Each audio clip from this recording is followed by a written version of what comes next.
ଆଜ୍ଞା ଯେ ଚୋରି କରିଥିବ ତାକୁ କୁହାଯିବ ଚୋର ବୃତ୍ତିରୁ ମନ ପରିବର୍ତ୍ତନ କର।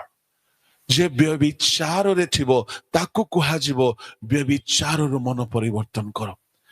ଯିଏ ଧନରେ ଅନ୍ୟାୟ କରୁଥିବ, ଜିହୁଦା ପରି ଟ୍ରେଜରର ହେଇକି ପଇସା ମାରି ଦଉଥିବ, ତାକୁ ମନ ପରିବର୍ତ୍ତନ କରିବାକୁ କୁହାଯିବ।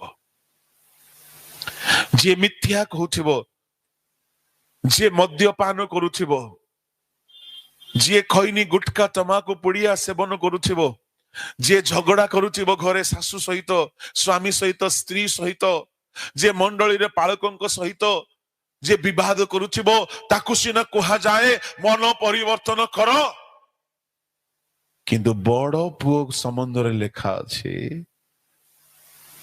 15:7 ପଦରେ, এই ଧାର୍ମିକ ମାନଙ୍କର ମନ ପରିବର୍ତ୍ତନର ପ୍ରୟୋଜନ ନାହିଁ।